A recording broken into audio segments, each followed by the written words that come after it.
lagi yang sering kau lihat di Mojopahit? Setiap pagi ada olah keprajuritan, Ki Patih. Olah keprajuritan. Demikianlah yang hamba lihat. Dari mana mereka mendapatkan prajurit? Penduduk di sekitar desa itu. Dan juga banyak yang berasal dari Tumapel, Ki Patih. Orang-orang Tumapel sudah ada di sana. Benar. Aku harus menyampaikan segera kabar ini kepada Gusti Prabu. Sekarang kembalilah. Ruang kepatian itu kini kembali menjadi sunyi.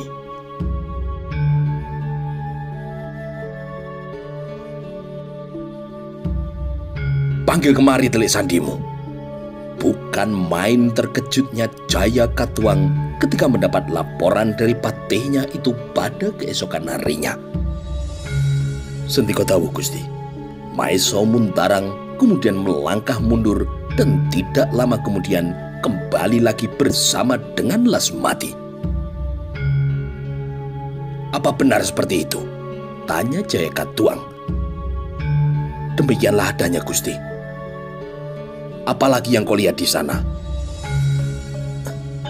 Setiap hari ada olah keprajuritan yang dipimpin oleh Ronggolawe, Lembusora dan Nambi. Siapa Ronggolawe? Seorang pemuda asal Madura, Gusti. Dia hanya seorang petani, Gusti. Mahamantri Segoro Winotan kini menyela. Seorang petani melatih olah keprajuritan. Jaya Katuang kini berdiri dari duduknya. Tidak masuk akal. Ia memutar keras kini otaknya. Untuk apa ada latihan perang di sana? Toh mereka tidak punya musuh. Dari mana Wijaya mendapatkan orang sebanyak itu? Yang hamba lihat, banyak sekali berkumpul bekas prajurit Tumapel dan juga orang-orang Madura, Gusti. Terkesiap kini Prabu Jaya Katuang. Orang-orang dari Madura. Benar, Gusti. Jadi orang-orang itu datang bersama dengan Ronggolawe maksudmu? Begitulah, Gusti. Jika benar keteranganmu, jangan-jangan Arya Wiraraja ada di balik semua ini. Hamba tidak melihatnya, Gusti. Dan pemuda yang bernama Ronggolawe itu pasti tidak mungkin seorang petani. Gemertak kini geraham Raja Kediri itu. Dadanya seperti kini telah menyentuh bara api. Kedua telapak tangannya mencengkram ujung sandaran lengan kursi singgasananya dengan lebih erat lagi, seakan ingin meremas ujung kayu berukir itu hingga menjadi butiran remah-remah yang lembut. Dibiarkannya sebentar gejolak tanda tanya itu di benaknya sambil menenangkan denyut nadinya yang berpacu dengan cepat. Matahari kini semakin meninggi. Cahayanya telah menghangatkan sudut-sudut pura di sekeliling Keraton Kediri. Mahamantri Segoro Winotan kini merenung mengapa Lasmati berada di Mojopahit tanpa sepengetahuannya. Pejabat istana itu tidak berani mengungkapkan perasaan di hadapan rajanya. Tempat itu hanya aku izinkan untuk lahan perburuan dan tempat beristirahat. Suara berat dan dalam Jaya Katuang telah mengejutkannya. Dari mana kau mengetahui sejauh itu? Jaya Katuang kemudian menatap Patih Maeso Mundarang menanti penjelasan dari patihnya itu. Ampun, Gusti. Memang hambalah yang memerintahkan Lasmati ke desa Tari dan mengamati perkembangan desa itu. Perkembangan apa? Siapa yang memerintahkanmu? Ampun, Gusti. Semua ini adalah gagasan hamba sendiri. Harapanku, Wijaya dapat dipercaya. Demikian juga dengan harapan hamba, Gusti. Maeso Mundarang kini terdiam sejenak sebelum meneruskan kata-katanya. Mohon ampun Gusti. Bagaimanapun, Raden Wijaya adalah keturunan bekas musuh dari Gusti. Kita tidak semestinya mempercayainya begitu saja. Jaya Katuang kini mengalihkan pandangan matanya pada Lasmati, seolah-olah memberi titah untuk meneruskan ceritanya. Di sana juga banyak pandai-pandai besi yang setiap hari membuat berbagai macam senjata perang, Gusti. Senjata? Benar, Gusti. Banyak sekali berdiri topong-topong di selatan hutan tari.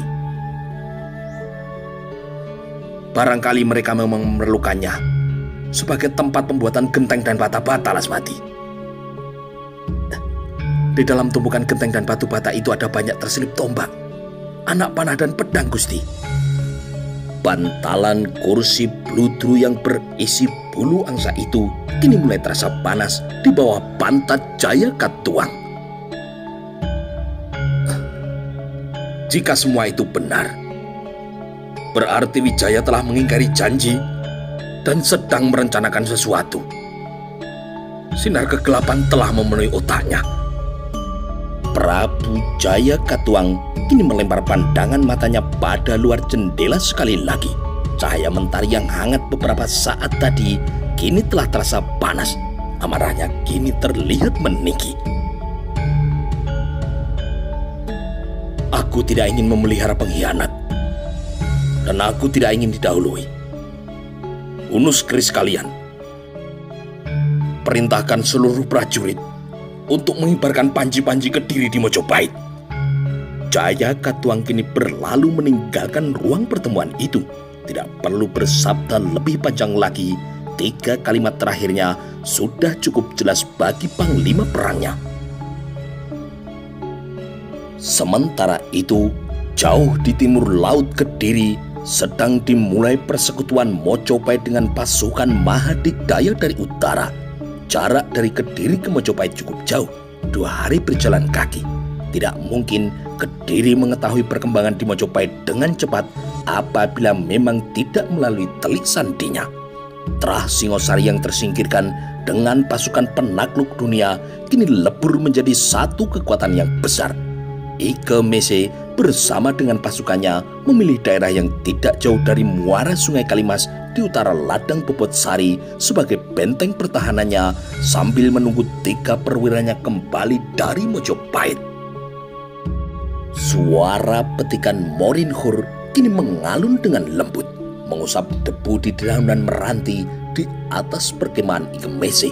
Di dalam tendanya, Ike Mese berharap suara gemericik air Sungai Kalimas dan nyanyian burung hutan menyusup melalui lubang bulat di atas kepalanya agar menyatu dengan alunan suara petikan Moringhur yang dimainkan oleh salah satu abdinya. Namun kenyataannya tidak.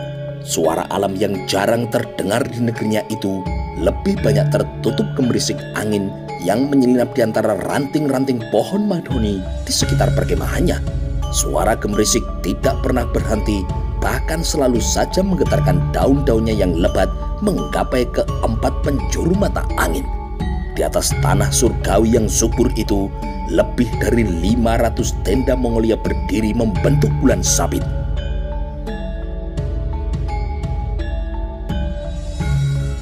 7 hari kini telah berlalu. 3 perwira Mongolia yang mengemban tugas tiba dari Mojopahit tepat pada saat pasukan yang menunggunya siap bergerak menyusuri tepi Sungai Brantas. Panglima, kami telah bertemu dengan pewaris Singosari di desa yang bernama Mojopahit. Apa sudah kau sampaikan pesanku? Tanya Ike Mese. Sudah, Panglima. Nama pangeran itu adalah Raden Wijaya. Dia bersama kelompoknya hanya sisa-sisa keluarga Singosari dan tidak mempunyai kuasa apa-apa. Lalu siapa penguasa Jawa saat ini? Sri Jaya Katuang, seorang raja di Kediri. Haji Katang. Jaya Katuang, Panglima. Sri Jaya Katuang. Ya, Haji Katang. Cengkui kini merengut kesal. ia tidak meneruskan kembali mengucapkan nama yang sama, hanya nafasnya saja yang kini terdengar mendengus. Wajahnya kini berubah menjadi bosan tiba-tiba. Perintah dari Yang Mulia belum dicabut. Benar Panglima, Mojopahit bersedia memberikan upeti dan juga 2 putri cantiknya kepada Kaisar. Mengapa tidak kau bawa serta kedua putri itu? Yang satu lagi masih berada di Kediri, Panglima. Lalu mengapa Mojopahit tidak mengirimkan orangnya untuk menemui kita? Raden Wijaya tidak mungkin meninggalkan orang-orangnya yang hanya berjumlah sedikit saja. Apalagi Mojopahit dan daerah-daerah lainnya sedang berada dalam ancaman Kediri. Ike Mese kini menatap tajam wajah perwira di depannya. Raden Wijaya berjanji akan mengakui kekuasaan Mongolia, membantu kita menghukum penghina Kaisar Kubilai Khan, dan mengambil satu lagi putri di Kediri sebagai upetinya. Cheng Kui kini menambahkan. Mendengar ucapan terakhir perwiranya, Ike Mese segera membuat keputusan. Jangan kita lepas Raden Wijaya dengan Mojopahitnya untuk meruntuhkan Jawa. Cheng Kui kini selesai memberikan laporan perjalanannya dan Ike Mese telah menemukan sikapnya. Tidak lama setelah itu, mereka kemudian bergerak ke arah timur. Pasukan perang besar itu melanjutkan kembali perjalanannya, tetapi belum lagi masuk pedalaman, mereka kedatangan Maheso Pawagal, utusan dari Raden Wijaya yang melaporkan bahwa Mojopahit akan diserang oleh Kediri. Kita akan menuju Mojopahit sekarang juga. Demikian perintah Ike Mese kepada pasukannya. Diikuti prajuritnya yang berputar arah, Ike Mese kini membuka gulungan peta, memastikan kebenaran arah perjalanannya. Aku akan menemui Raden Wijaya. Siapkan pasukan membentengi kediamannya, menangkis serangan dari Kediri. Perintah Ike Mese ketika pasukannya mulai memasuki wilayah Mojopahit. Sementara itu, kedatangan pasukan asing itu mengejutkan. Mojopahit tidak jauh berbeda dengan penduduk pesisir utara ketika melihat pasukan itu berlabuh di pelabuhan Tuban. Walaupun selama ini sering melihat pedagang Cina, India atau Arab, namun orang asing yang mereka lihat kali ini berbeda. Tubuhnya kekar, bermata sipit, dengan warna kulit yang kemerah-merahan. Pakaiannya juga tidak sama dengan prajurit Jawa yang lebih banyak terbuka di dada, yang kadang-kadang memakai staken atau selempang dan kelat bahu yang tergantung dari jabatannya. Kami telah mendengar banyak semua laporan dari para utusan. Ike Mese kini membuka pembicaraan ketika berjalan berdampingan dengan Raden Wijaya memasuki pendopo rumah pesanggerahan. Sebagai pewaris tahta Singosari, kami mengetahui cara terbaik untuk mengakui kekuasaan Kaisar Mongolia di Jawa Dwipa ini, Tuan. Raden Wijaya kemudian duduk di atas batu Wijil Pindo berhadapan dengan Ike Mese. Seorang penerjemah kini duduk di antara mereka. Pasukanku akan berkubu di muara Sungai Kalimas. Dengan melalui jalur sungai, akan lebih cepat sampai di Kediri, sesuai dengan peta yang telah kami pelajari. Dari mana Tuan Panglima mendapatkan peta itu? Kami sendiri yang membuat, hasil dari gambaran Mengki dan cerita dari para pedagang Cina. Apakah Tuan Panglima membagi pasukan menjadi beberapa bagian kesatuan tempur? Aku memutuskan bersandar di Tuban untuk mempelajari lebih dulu situasi keamanan di pedalaman. Sisanya terus berlayar ke arah timur dan akan masuk ke pedalaman Jawa melalui Sungai Kalimas. Raden Wijaya dan para sahabatnya kini mulai tidak nyaman setelah tahu orang-orang asing ini dengan cepat memahami situasi alam dan jalur-jalur di tanah airnya. Beberapa kapal-kapal besar kami akan sulit menepi di pelabuhan Tuban. Kapal itu akan kandas. Sedangkan air di ujung Galuh cukup dalam sehingga tidak mengurangi keleluasaan gerak kapal kami. Ike Mese kini menambahkan, apakah itu tidak akan menyulitkan ketika nanti sudah tiba waktunya untuk melakukan penyerangan, Panglima? Apanya yang sulit, Raden? Pasukan Panglima yang terpisah jauh. Kami bergerak maju. Kami terpisah karena ada yang harus kami lumpuhkan terlebih dulu di ujung Galuh. Kemudian, ketika harus berhadapan dengan inti kekuatan musuh, kami akan menyerang bersama. Siapa yang harus dilumpuhkan dulu di ujung Galuh? Ada satu armada Jawa yang menjaga di muara sungai itu. Benar, armada Kediri cukup kuat dalam menjaga muara sungai Kalimas. Telik sandi mereka pasti telah bergerak sangat cepat selagi pasukan utara masih dalam pelayaran menuju Jawa. Arya Wiraraja kini mendesis dan Lembu Sora kini mengangguk 3 kali. Lalu sekarang, apa rencana Tuan Panglima selanjutnya? Desak Raden Wijaya. Kedua pasukan yang berlabuh secara terpisah ini akan bertemu di daerah Canggu setelah mendapat kepastian di mana tempat musuh kami cari.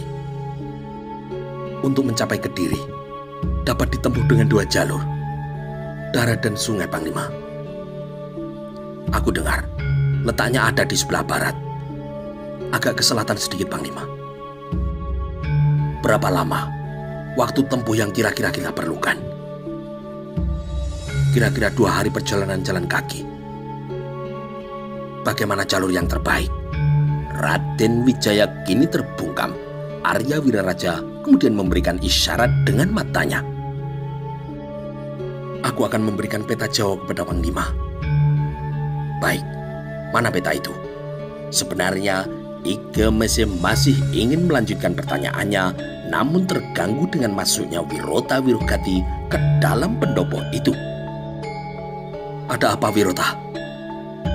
Pasukan Kediri sudah semakin dekat, Raden. Ronggolawe kini bangkit dari duduknya dan menatap Raden Wijaya. Sudah siapkah kita, Raden? Nampaknya tiupan angin laut utara sudah mencapai Kediri, memaksa rajanya untuk menabuh genderang perang. Aku putuskan untuk menghadapinya, Lawe. Ike Mese kini menatap wajah para panglima perang Mojopahit silih berganti, ingin memahami arti mimik wajahnya satu persatu. Walaupun tidak mengerti bahasa setempat, namun panglima perang itu sudah bisa menangkap inti persoalan. Sesuatu kini sedang terjadi dan itu hal yang tidak biasa. Dengan kekuatan pasukan kita yang seadanya ini, Raden, Ronggolawe, anak dari Arya Wiraraja itu, mengkhawatirkan kesiapan jumlah dan juga kemampuan prajurit Mojopahit yang belum lama dibentuknya. Jangan khawatir. Obor yang pernah aku katakan kini sudah ada di depan kita. Matanya kini sempat melirik Paiza Mongolia sejenak. Pegang erat gagangnya. Jangan sampai terlepas, kata Arya Wiraraja dengan sangat tenang. Ike Mese kini menatap Arya Wiraraja. Sang penterjemah tanggap dan merasa tidak perlu menerjemahkan kalimat dari Arya Wiraraja itu. Lawe, tamu kita ini kagum dengan liukan keris kita. Sepertinya ingin melihat bagaimana cara memakainya. Wajah Raden Wijaya kini setengah mendongak. Ronggolawe kini menatap Ike Mese. Kedua pasang mata laki-laki itu beradu. Kemudian Ronggolawe kembali menatap Raden Wijaya dan mengangguk. Setelah itu bergegas pergi sambil menggulung rambutnya yang tergerai, membentuk sanggul di atas kepalanya sedikit ke belakang ubun-ubunnya. Seutas pita tipis kuning keemasan diikatkan pada sanggul itu. Ike Mese terus mengamati Ronggolawe dari balik punggungnya. Ia tertarik dengan cara orang setempat dalam merapikan rambutnya. Kediri telah menyerang kita. Kata-kata Raden Wijaya itu memaksa Ike Mese mengalihkan pandangannya dari Sanggul Ronggolawe. "Raden tidak kuasa menangkisnya?" tanya Ike Mese. "Jumlah prajuritku terlalu sedikit, Panglima. Tetapi jika digabung dengan prajurit Panglima, kami akan menjadi kuat. Jika kami tidak mau bergabung, jika kami punah, Mongol akan butuh waktu yang lebih banyak untuk sampai di Kediri. Jika aku lebih cepat mencapainya, maka lebih cepat pula kami takluk dan mengakui kekuasaan Mongolia.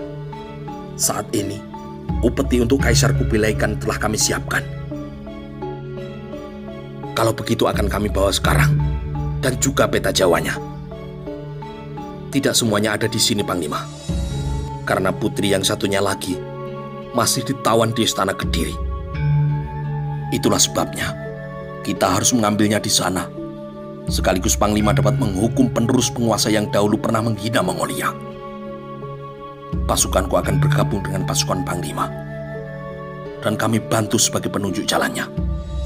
Ike Mese kini menyimak baik-baik ucapan Raden Wijaya melalui penerjemahnya sambil memandang tajam raut muka lawan bicaranya. Ia kini seperti sedang mengukur kebenaran kata-kata itu. Mudah-mudahan orang ini dapat dipercaya. Demikian harap Ike Mese dalam hatinya. Untuk sementara, terimalah barang-barang ini dulu sebagai bukti awal tunduknya Jawa kepada Mongol. Raden Wijaya kini memberi perintah 4 orang prajuritnya untuk membuka 2 peti yang telah disiapkan sejak perginya perwira Mongolia itu dari Mojopahit. Mata Ike Mese kini bersinar ketika melihat dari isi peti itu berbagai jenis dupa, wangian, cula badak, gading gajah, dan segala macam perhiasan emas lainnya. Sisa-sisa harta simpanan Singosari yang telah berhasil disematkan beberapa saat setelah Raden Wijaya dan para pengiringnya bermukim di hutan Tarik. Baiklah kalau begitu. Tetapi jika Raden bohong, maka potongan kepala Raden yang akan kami bawa pulang. Jangan khawatir, Panglima. Bagaimana rencana Raden dalam menghadapi serangan dari Kediri itu? Pasukan Panglima akan menjadi gunung, dan kami akan menyiapkan lautnya. Maksud Raden, ukir Jaladri. Raden Wijaya kemudian bangkit dari duduknya. Ike Mese mengeringkan kening dan tidak lama kemudian bangkit juga dari duduknya mengikuti langkah dari tuan rumahnya. Hingga beberapa saat ia belum paham arti dari ucapan Raden Wijaya itu. Ukir Jaladri. Jaladri. Ike Mese kini mengulangi kembali kata-kata itu. Samudra, Panglima. Mereka akan menjadi samudra. Sang penterjemah kini mencoba menjelaskannya kepada Ike Mese. Raden Wijaya dan Ike Mese di beranda rumah pesanggrahan dan siap menuju pada pasukannya masing-masing. Aku akan berikan peta Jawa secepatnya setelah kita berhasil mengusir pasukan Kediri ini, Panglima, kata Raden Wijaya sebelum mereka berpisah. Ike Mese kini mengangguk, kemudian memandang penterjemahnya tanpa berkedip. Di otaknya masih tidak mengerti mengapa dalam berperang dalam menghadapi musuh, Mojopahit akan menjadi samudra dan menempatkan Mongolia sebagai gunung di tengah-tengahnya. Panglima Ike Mese tidak lagi memusingkan makna 2 kata yang baru pertama kali dengarnya itu. Kesanggupan pemimpin Mojopahit dalam mengakui kekuasaan Mongolia dan akan menyerahkan peta Jawa serta upeti 2 orang putri telah memantapkan hatinya untuk menyiapkan pasukan membantu Mojopahit dalam menghadapi serangan Kediri. Di halaman rumah pesanggrahan, Ronggolawe, Lembu Sora dan Nambi dibantu oleh banyak kapuh, Gajah Pagon, Wirota Wirogati, Lembu Kapetengan, Pamandana, Maeso Pawakal dan Medang Dangdi segera menyiapkan pasukannya masing-masing. Mereka kemudian bergerak ke medan perang dengan perlengkapan dan senjata perang yang telah mereka buat selama ini. Bekas orang-orang Singosari itu cukup terlatih. Tidak perlu menunggu perintah bagaimana cara menyiapkan pasukan dalam menghadapi musuh. Gempita para prajurit Kediri kini mulai terdengar samar-samar. Raden Wijaya kemudian terus melangkah meninggalkan rumah pesanggerahannya. Ia melintasi jalan yang berkelok-kelok di Pedukuhan Mojopahit, memeriksa pada setiap sudutnya. Ketika melewati simpang 3 di depan barak prajurit, kemudian dilambatkannya kakinya. Ada seseorang yang kini telah berdiam di sana, seorang prajurit muda. Kenapa masih di sini? Hamba tidak mau berperang melawan Kediri, Raden. Kenapa? Apa kau takut? Tidak, Raden. Jadi kenapa? Apakah kita harus saling membunuh antar saudara? Raden Wijaya kini menggeleng-gelengkan kepala, kemudian duduk di samping prajurit muda itu. Kau benar. Memang seharusnya tidak saling membunuh antar sesama. Apalagi jika masih ada hubungan darah. Suasana kini menjadi sunyi. Raden Wijaya menunggu tanggapan prajuritnya. Namun hingga beberapa saat tidak juga ia mendengar. Apakah ada dari salah seorang prajurit Kediri itu keponakanmu? Prajurit itu menggelengkan kepalanya. Iparmu. Prajurit itu kini kembali menggelengkan kepalanya. Atau saudara sepupumu?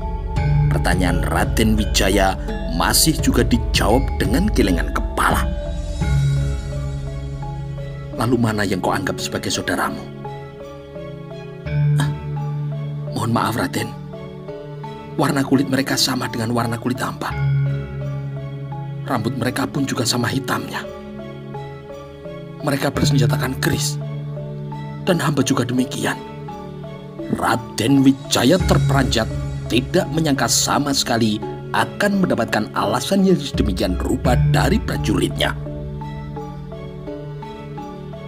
Kediri masih bersaudara dengan Mojopahit. Apalagi di sana banyak prajuritnya yang dulu adalah prajurit Singosari. Kau tahu apa keputusan yang harus dilakukan seorang prajurit di medan perang? Tahu, Raden? Apa itu? Mengalahkan musuh. Bagaimana situasi yang sebenarnya terjadi? Membunuh atau dibunuh? Lalu, untuk apa kau menjadi seorang prajurit? Kusuma tidak menjawab pertanyaan dari Raden Wijaya itu. Untuk membunuh? Kusuma menjawab pertanyaan itu dengan memandang Raden Wijaya dalam-dalam. Atau untuk dibunuh? Kusuma kini diam dan menunduk. Menjadi prajurit adalah sebuah pilihan untuk mempertahankan harga diri dan juga nama baik negerinya. Seperti yang kau katakan tadi, bahwa Kediri masih bersaudara dengan Mojopahit. Dan Mojopahit juga sangat menjunjung tinggi arti persaudaraan. Tetapi jika persaudaraan itu dikhianati, maka harga diri dan nama baik menjadi lebih penting daripada arti persaudaraan itu sendiri. Bangkitlah Kusuma, bangkit. Kesabaran Raden Wijaya kini mulai menipis. Jika kau tak punya martabat dan harga diri, maka bangsa lain akan terus menginjakmu. Tangan kiri Raden Wijaya menepuk bahu prajurit muda itu. Kadangkala, untuk menuju sebuah perubahan besar, harus ada pertumpahan darah. Walau itu tidak kita harapkan. Perubahan yang bagaimana, Raden? Ke arah yang lebih baik. Walaupun harus dengan nabok nyileh tangan, Raden. Maksudmu, orang asing itu? Kusuma kini menganggukkan kepala. Apa kau yakin kita mampu menangkis serangan Kediri tanpa bantuan dari mereka? Apa Raden yakin dengan kemampuan hamba? Aku Wijaya dan kau Kusuma. Jika dua kata itu digabung, maka akan menjadi Wijaya Kusuma. Nama sebuah bunga lambang keabadian. Para kesatria berebut mengambilnya dari Pulau Nusa Kambangan. Walaupun mereka harus mempertaruhkan nyawa untuk menaklukkan ganasnya ombak yang membentenginya. Jika kita bersatu, maka kita akan menjadi kuat.